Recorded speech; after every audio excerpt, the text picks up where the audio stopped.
enviei-lhes mensageiros a dizer: estou fazendo uma grande obra, de modo que não poderei descer. Por que cessaria esta obra enquanto eu a deixasse e fosse ter convosco? Amém?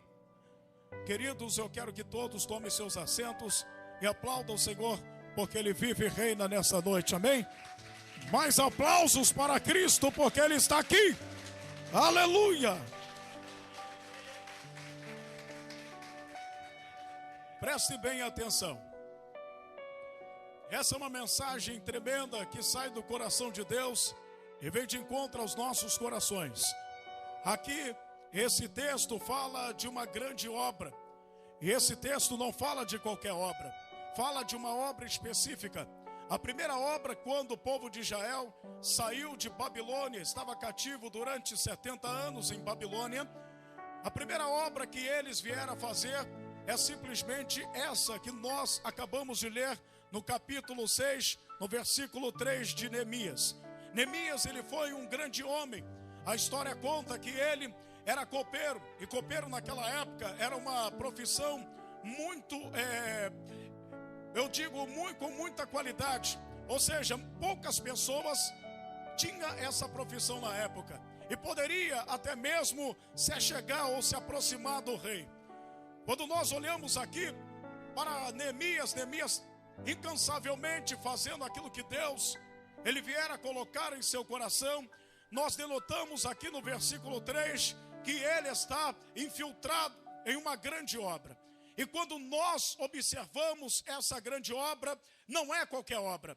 Ele saiu da sua vida de luxo, ele deixou por um tempo a sua vida de luxo e viera se dedicar completamente para esta obra aqui. Esta obra é em Jerusalém. Diga bem alto: obra esta que está em Jerusalém. Exatamente isso, em Jerusalém. Neemias, ele deixa a sua vida de luxo, ele vai se dedicando para a reconstrução primeiro dos muros de Jerusalém. Mas por que a reconstrução dos muros de Jerusalém? A história conta que os muros ou a cidade de Jerusalém ficou completamente vulnerável durante 140 anos. Imagina uma cidade sem a proteção no período de 140 anos. Isso se dá a entender que algum salteador ou algum povo diferente, ou até mesmo os inimigos, pudesse atacar a cidade, tomar a cidade, ou seja, arrebentar com o povo que residia na cidade. E foi assim que aconteceu. Durante 140 anos, a cidade de a cidade de Jerusalém ficou nesse estado, sem a proteção devida. Ou seja, sem proteção não tem guarnição, e sem guarnição não tem como proteger nada. Fica completamente à mercê dos salteadores e do povo inimigo. E foi assim que aconteceu durante muitos anos, ali mesmo em Jerusalém. Mas diz a Bíblia Sagrada que em um determinado ponto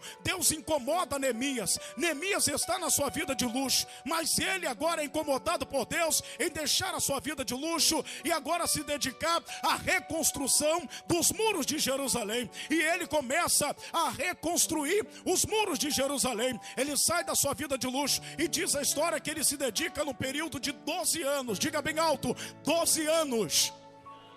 Exatamente isso. No período de 12 anos, ele se dedica para a reconstrução, não somente dos muros, mas até mesmo a reconstrução do templo. Enquanto a obra não se findasse, ele também não saía de Jerusalém por conta da obra que ainda estava fazendo. Diga assim: nós temos uma grande obra. Diga bem alto: nós temos uma grande obra, de modo que nós não poderemos parar. E aquele que parar vai resultar em fracasso total. Aquele que para no meio da obra, ou seja, não termina a obra, esse está também vulnerável, porque a obra, ela não começa pelo templo, ela não começa pelo meio, ela tem o seu começo devido. E a obra de Jerusalém começou pelos muros. O que simbolizava, o que significava os muros de Jerusalém? Eu vou te dizer nesta noite: há tantas pessoas nos dias de hoje que não têm mais a proteção, há tantas pessoas que deixaram já a proteção, ou seja, estão vulneráveis, mas o próprio Deus está através de Neemias animando-nos para que venhamos ter a proteção. Ou seja, cidade sem os muros, sem a proteção, é uma cidade vulnerável, e Deus está chamando a nossa atenção para que venhamos ter a proteção dele. Aquele que tem a proteção de Deus, este sim, ele está vinculado à obra, vinculado à graça de Deus, vinculado ao poder de Deus, vinculado ao derramamento do Espírito sobre a sua vida. Só quem crê nisso, levanta a sua mão bem alto, diga assim: eu creio nisso tudo. Agora, Neemias se dedicando o tempo inteiro, mas só que ele se dedica quando ele chega ali, diz a história, que ele encontra uma pequena comunidade ali mesmo nas proximidades de Judá. Ou seja, aquela comunidade existia alguns trabalhadores, algumas pessoas que trabalhavam também incansavelmente e começaram a trabalhar para o progresso do muro, ou seja, o progresso da obra, para a reconstrução devidamente do muro. Ele agora saiu da sua vida de luxo, ele encontra esse estado, ou seja, algumas pessoas trabalhando, e ele começa a se dedicar também, e se dedicando, porém com alguns trabalhadores que ele trouxe para Jerusalém, para se dedicar incansavelmente a essa obra. Diga bem alto: aquele que trabalha para o Senhor Jesus, ele pode até mesmo cansar o seu físico, mas o seu espírito é elevado por Deus, porque não faz uma obra para o homem, mas uma obra para o Senhor Deus. Só quem crê, levanta a sua mão, abre a sua boca para glorificar nesta noite. Aleluia. Neemias se dedica.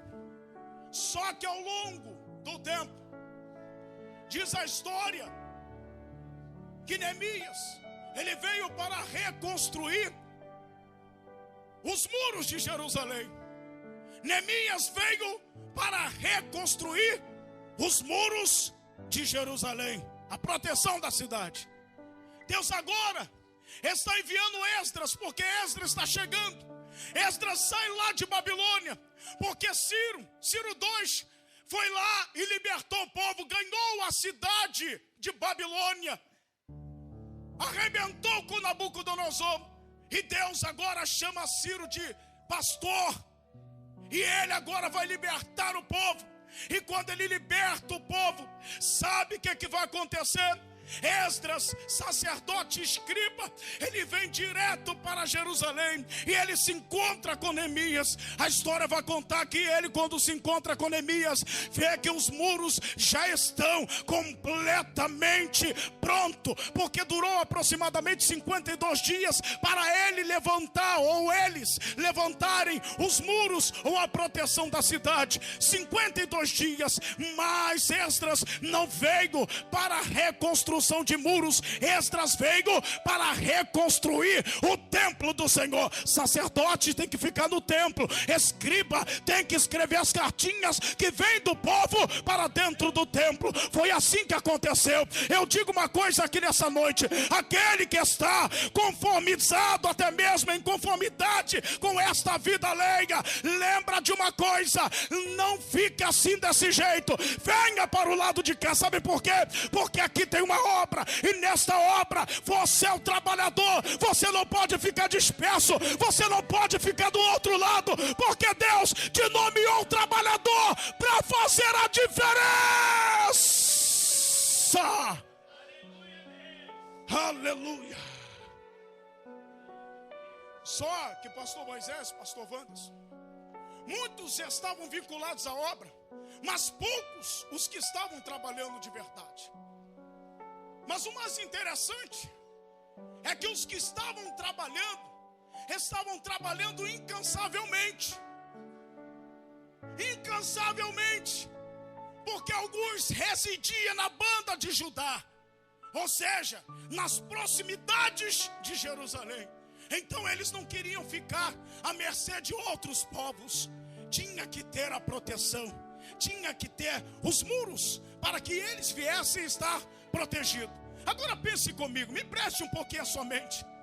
Já pensou se essa igreja não tivesse parede? Já pensou se essa igreja não tivesse um teto? Ou seja, ficaria vulnerável ao tempo, ficaria vulnerável também aos salteadores, vinham, ou seja, arrematariam, ou pegaria tudo que tinha aqui dentro e levaria consigo, ficaria vulnerável. Mas Deus, Ele está afirmando algumas coisas aqui. Deus não quer que você fique vulnerável. Deus quer que você abra a tua boquinha e se glorifica a Ele, e se achegue um pouco mais para Ele. É bem verdade que as lutas pegam você o tempo inteiro, te encurrala na parede, até mesmo você fica desanimado, titubia na fé, dá uma escorregadinha. Mas Deus não quer que você fique o tempo inteiro embaixo. Deus quer que você se levante, regenere as suas forças, porque a obra dele aqui na terra, simplesmente é você que tem que fazer, não é ele, não é você que tem que fazer. E Neemias entendia isso. Neemias podia ficar lá na sua vida de luxo, mas ele não ficou na sua vida de luxo. Ele se dedicou 12 anos